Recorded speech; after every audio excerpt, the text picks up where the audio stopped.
সুন্দর যদি কারা হয়ে থাকে তাহলে পুরুষ জাতি সুন্দর হয়। আচ্ছা, কেন পুরুষ জাতি কেন? পুরুষ জাতি ভগবান ওদেরকে বানিয়ে দিয়েছে যে সুন্দর যদি হও তোমরা হবে। মেয়েরা সেজে সুন্দর হয়, আচ্ছা, তার জন্য সাজে ওরা নিজেকে আরো সুন্দর বানানোর জন্য। তুমি সমস্ত জায়গায় দেখো, একটা ময়ূরের মধ্যে দেখো পুরুষ যারা তাদের পেঙ্খম খোলে, একটা বাঘ দেখো তাদের সুন্দর একটা চেহারা, ছেলেদের মধ্যে ছেলেরা অ্যাকচুয়ালি পুরুষ জাতি একদম সুন্দর, এরাই সুন্দর। এরা যদি গামছা পরেও থাকে তাতেও সুন্দর, এরা ন্যাচারাল, ভগবান এরকম ভাবে বানায়।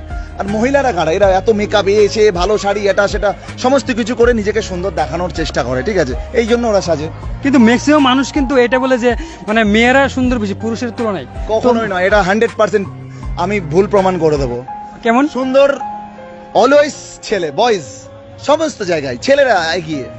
আমি এখন বলবো না যে আমাদের জীবনে প্রত্যেকটা জিনিসের দরকার আছে, একজন মহিলা মানে লেডিস বা তাদেরকেও দরকার আছে, একজন পুরুষকেও দরকার আছে, কারণ একটা পুরুষ আমাদের বাবা হয়, একজন মহিলা আমাদের মা হয়, ঠিক আছে। একটা কথা বলি, দেখো নিজেকে শেষ করার জন্য, খতম করার জন্য অনেক অপশান আছে, কিন্তু জন্ম নেওয়ার জন্য আমাদের মায়েরই দরকার। মা ছাড়া আমরা জন্ম নিতে পারবো না, কিন্তু আমরা শেষ হতে পারবো যে কোনো অপশান দিয়ে। লাভ মারো, ঝাঁপ মারো, কারেন্টে শর্ট খাও, বিষ খাও, ইয়ে করো, কত রকমের অপশান আছে, কিন্তু জন্ম নেওয়ার জন্য আমাদের মা দরকার। তো অবশ্যই এই সমাজে উভয় পক্ষকেই দরকার, মহিলা এবং পুরুষ সবাইকে দরকার।